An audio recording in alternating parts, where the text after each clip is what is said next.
program belajar dari rumah di TVRI hari ini. Untuk kelas SMP, membahas tentang tokoh-tokoh inspiratif dunia. Bagaimana belajar teman-teman di hari-hari awal tahun ajaran baru?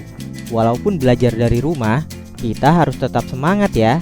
Itu karena banyak tokoh inspiratif yang bisa kita teladani. Yuk kita cari tahu tentang tokoh-tokoh inspiratif dunia sambil belajar dari rumah. Cara agar kita bisa menginspirasi orang lain. 1. Siapapun bisa menginspirasi orang lain. Tidak perlu menunggu punya jabatan atau menjadi seorang pemimpin. Tapi semua pasti ada prosesnya. Tokoh-tokoh inspiratif yang kita kenal membuat karya dan perubahan dengan cara yang tidak biasa. Mereka rajin belajar dan sungguh-sungguh dalam berlatih. Kita pun bisa melakukan hal itu. Misalnya, saat belajar dan melatih keterampilan lain yang kita miliki. 2. Selalu bekerja keras dan tidak mudah putus asa.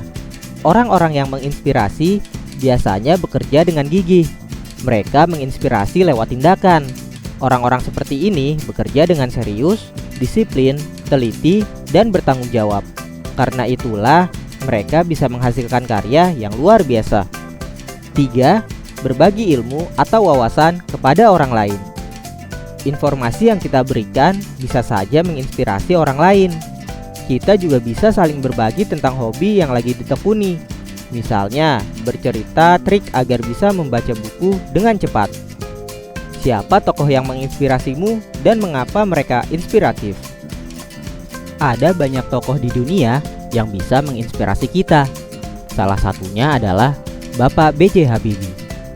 Bapak Baharudin Yusuf Habibie atau biasa dipanggil B.J. Habibie adalah Presiden Indonesia ketiga.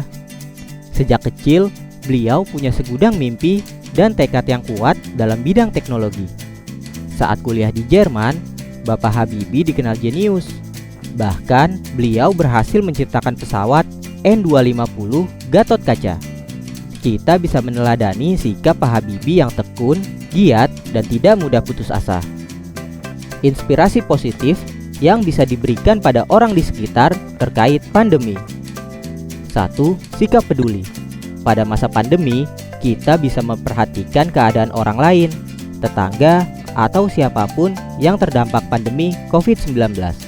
Misalnya, mengobrol dan memberi semangat kepada mereka.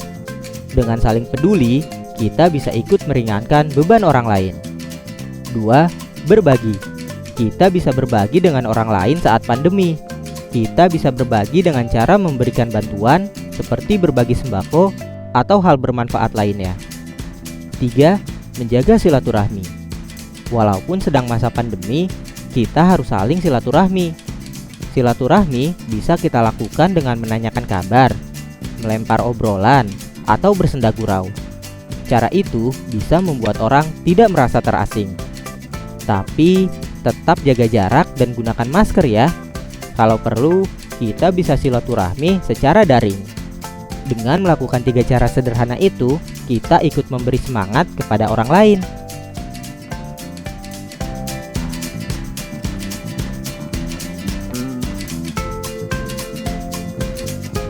Teman-teman, jangan lupa kunjungi website untuk anak ya, bobo.id. Like, comment, share, dan subscribe juga ke channel Bobo yuk!